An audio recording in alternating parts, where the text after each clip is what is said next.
Alright, what's up, degenerates? My name's Dalton. I'm some idiot with a wrench. This is not a wrench. Today, I'm putting Chevy headers on my small block Chevy. I guess they're not specifically Chevy headers. Putting headers on the small block Chevy in my Chevelle. It's just as painful as you would imagine it to be.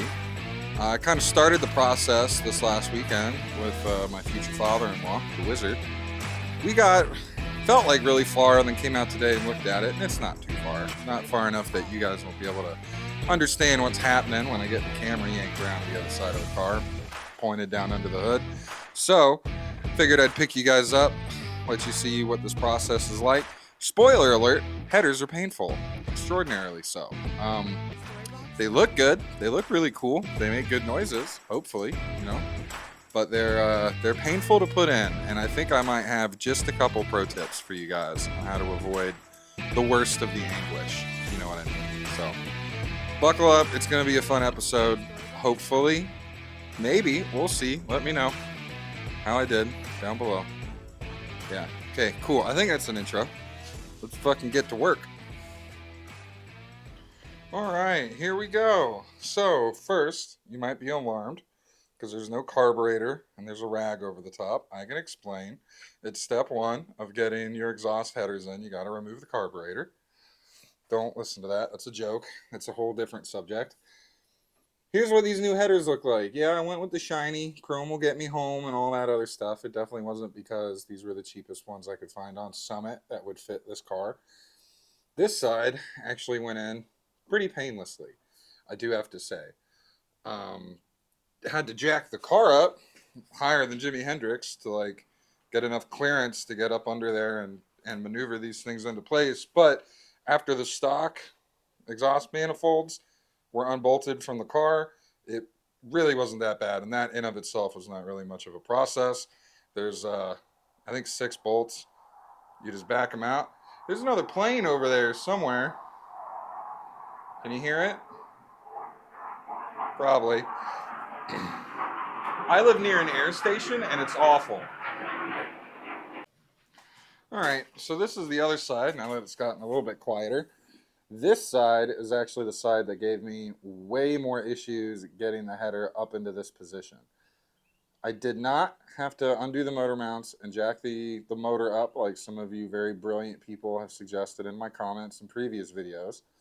I did, however, have to deletify the steering column for clearance. It used to be right here, and it is no longer here. That's going to be one of the things that we've got to get back into the car, but I'm not going to worry with that until I know for sure that these are going to fit and work with the set of pipes, exhaust that I've got for the car that runs the rest of the way down. This side seems to clear everything better now that it's in the car, actually, than the other side over there. That side is kind of close to my transmission pan. It's a little bit worrying.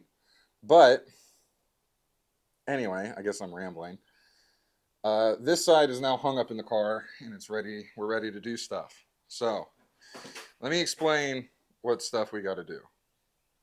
All right, so it might look like the headers are in the car and we're good to go. That's not quite the case. So all I did was get them up into the engine bay and put 2 bolts on either end of the headers. So that's going to be cylinder 1 and cylinder 7 and 2 and 8 to kind of just hold them up. There's no gaskets, and the rest of the bolts aren't run down, and I haven't checked clearance on spark plugs. We just got them up into the car to make sure that they would physically fit in this engine bay with this engine and clear stuff like the suspension and the transmission pan and all the other things like the frame, right? So far, they fit okay. So now it's time for me to, manhandle some gaskets in there. So these bolts, these are my header bolts. They're pretty short.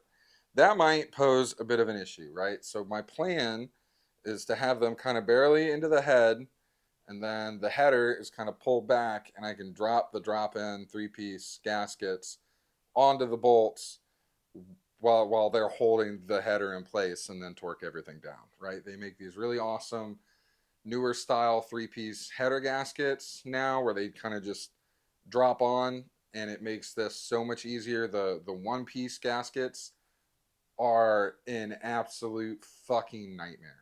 I've used those before on small block Chevys and on like imports.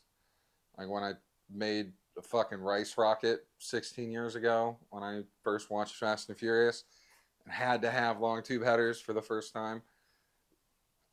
They're a pain to deal with, and you will scream in frustration. I'm going to try and avoid that. Did the headers come with new three-piece gaskets? No, they did not. Did I have three-piece gaskets on the stock manifolds after I did my head swap? You bet your booty I did. So we're going to hope that those don't have too many miles on them and they're going to be safe to reuse. I've got them on the workbench right now. They haven't delammed. None of them are like busted and blown out. I know it's not the right way to do it, but I don't want to go to my local parts store because I'm playing hooky from work right now, and I don't want anybody to see me rolling around in any of the vehicles that very clearly belong to me, especially at the auto parts store where all of my coworkers know that I spend a lot of time. So, if I'm being completely brutally honest with you. So, that's the plan. After that's done, then it's time, and they get all torculated, then it's going to be time to get that steering shaft put back in because I kind of need that to drive the car. This is what that happens to look like. If you didn't know what a steering shaft in an A-body was, this is called a rag joint, and it's named that because it's literally made out of rags. It's very soft, and it's designed to like move and shift and twist and stuff, just like your mom. And this end is yoked, and it goes on to the splined end that's on the firewall. That's got bearings and stuff in it. It's supposed to be collapsible. This one, by all technical definitions, is, although it doesn't like to do it very much. It is 50, 60 years old. It's stock. It's the original one. And all the grease that was in here that would prevent it from seizing has dried up and turned into a brick that has made it seize. So we managed to collapse it about 2 inches to get it out of the car. So we'll figure out if we can get it to like uncollapse. That might involve a lot of heat, a lot of hammering, a lot of swearing, and vice grips maybe. I don't know. We'll see. But let's make sure the headers fit, because the last thing I want to do is get this on and then have to take the headers back off. So we're gonna install the headers. We're gonna make sure that we've got clearance, and then we're gonna get this back in the car, and then I'm gonna make loud, cool noises as soon as I put the carburetor back on. So yeah, I think all that rambling sounded sort of similar to a plan, so that's probably my sign to get moving and grooving on it. Cool. Kind of almost feels like I'm getting sort of good at this, which, to be honest with you, is frightening. I don't know. Tell your friends. Well, somebody with a wrench. Blah, blah, blah, blah, blah. Okay. Here's what I'm talking about, actually, before I move the camera. These are your gaskets, right? They call them three-piece gaskets because there's literally 3 pieces to them. I've only got 5 pieces. That's kind of actually a little bit concerning. We're not going to think about it.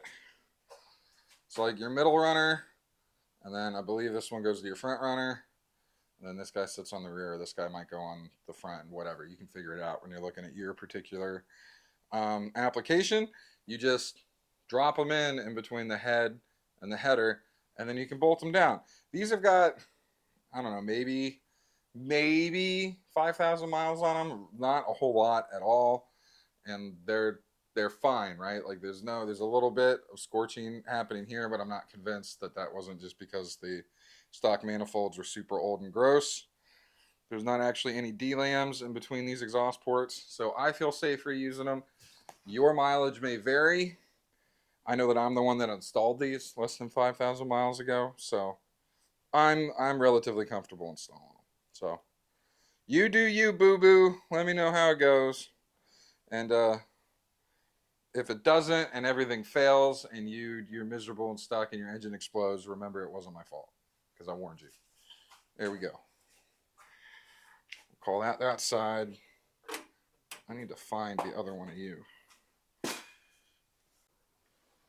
All right, so I did the other side, got really frustrated, but it's done and the gaskets are in.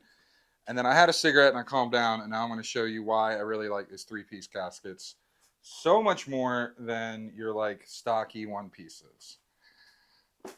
So again, I've got all the bolts for this particular header. I know you guys just wobbled a lot. You're standing on cardboard. It's not my fault. I've got all the bolts in for this header. They're all started at least a couple turns. This is the gasket for the centerpiece, the center two tubes that are coming out of cylinders 3 and 5, because those are letters or numbers. And this is literally how easy it is to install your gasket. You just, did you blink? You may have missed it. You just, bloop, and then they're there. And now you can torque your bolts up, and you're going to seal, and everything's going to be great and fine and dandy. And I don't know about you guys, but anything that makes headers easier to do is a win in my book. So do the three-piece gaskets. Here, I'll do it again. Cylinder 1, gasketed. Boom. Can't beat it. Okay. Man. Who wore it better, me or Justin Trudeau? You know what I'm saying? Anyway, any who's and how. Fucking planes, my guy. Ugh. I want to make the joke again, but I've only got balls to make a blackface joke once. All right. So, headers, done. They're in. We're going to forget about them. They're not a problem anymore. They're all tightened up, even though cylinder 8's a fucking bitch.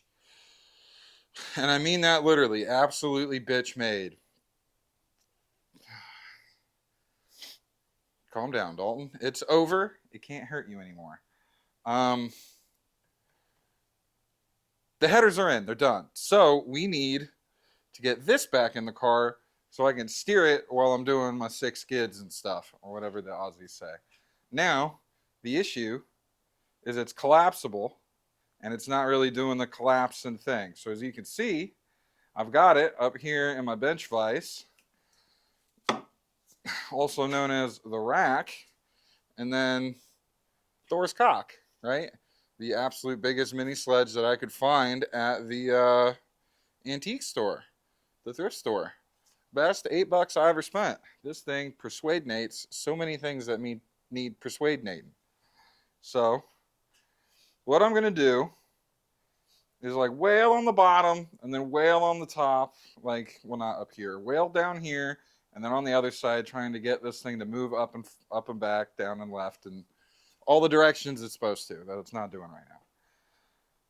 I have a feeling it's not going to loosen up at all, because there's 50 years worth of dried, frozen up, rock solid, fossilized grease just fucking packed in here. And I don't think it's going to do the thing. So what's probably going to end up happening is I'm going to slide the end off, and by slide I mean brutally beat this end off, and then I'm going to take that torch and I'm going to burn about $50 worth of propane into this thing to melt all that old, nasty, cruddy, garbage grease, get it out of there, and then slather it with some new stuff and slide the bitch back on. Does that sound like a plan? Does that sound like something that might work? Hopefully. I hope it works. I'm really banking on it working. I would like to steer my car. And then after that's back in, you know,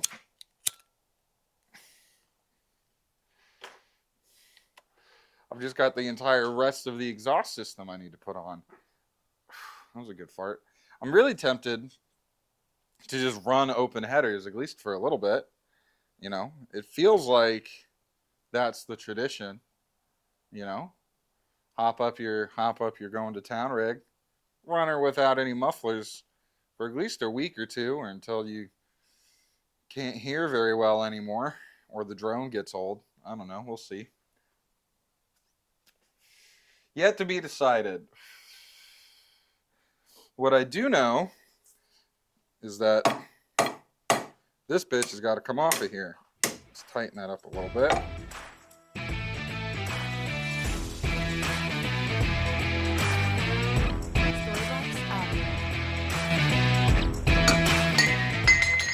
Boom.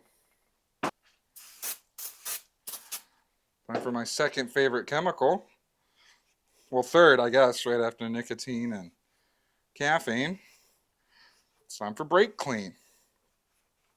That's a bar, dude. That was completely on accident. We'll let that air dry for a minute. By air dry, I mean we're just gonna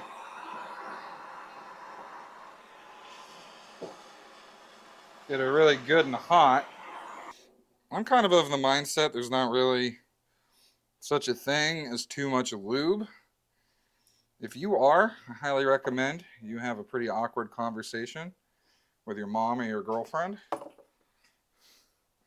They'll confirm for you what I'm talking about. That is a collapsible steering rod or shaft or whatever you want to call it. Giggity. There it goes. Now that this does what it's supposed to, it should be really easy to undo the collar and like fine tune where the wheel is in relation to the wheels. It's just going to be time consuming. And as much as I'm sure some of you would love to watch me drive 10 feet, adjust the steering wheel, drive 20 feet, undo the yoke, pull it off, you know, adjust my splines or whatever. It's a pretty simple process. It's just time consuming. And, you know, my time is already very limited. I should be doing homework instead of working on my car right now.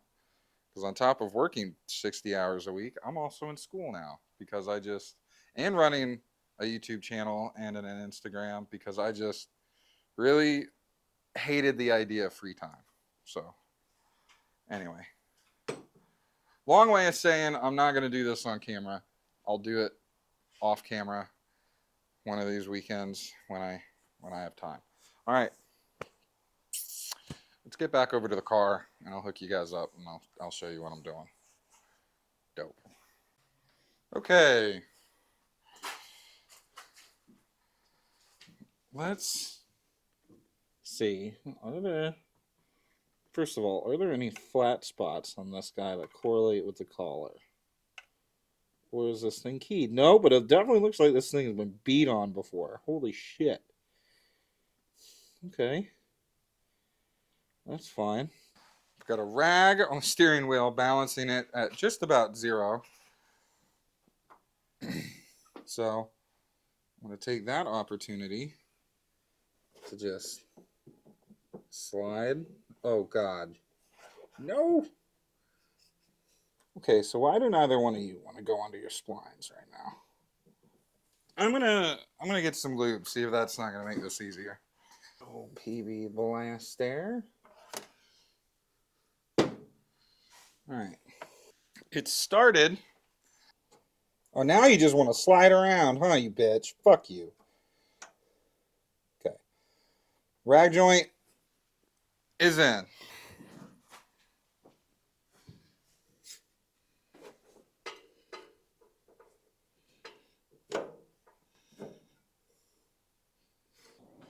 All right, congrats if you made it to the end of the video.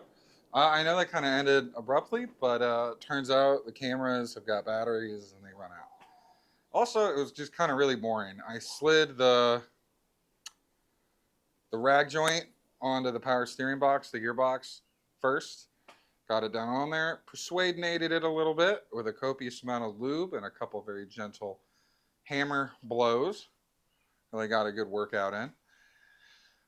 So after that went on and I kind of tightened it and I attached the bottom of that steering column or what rack or whatever the hell that expandable, contractible thing is. And then I got the other end wormed where I wanted it, right, the big shaft. Made sure everything was out of the way and I had clearance with the headers, which I do. And got it back attached to the splined bottom end of the column that comes out of the car from the wheel. Used a rag to balance the wheel roughly where I think it needs to be. The wheels are canted a little bit right now, so I canted the steering wheel a little bit right. Probably way off. We'll see how much of a bitch it's going to be to get that realigned back to where it needs to be. probably vary if I had to guess, but it's okay. We're going to sound good now. You know, beauty is pain, and this is one of those painful things we got to deal with for the beautiful noises that come with headers. So, headers are in, steering column's back in. I'm going to throw my spark plugs and the sparkulator wires back in, probably in the wrong order. It's fine. I didn't really like this motor anyway. We'll blow it up. And then I'm just going to pack it in. And you guys have seen me do spark plug wires and spark plugs and stuff. Just confirm your firing order. It's not a big deal. And then you're good to go.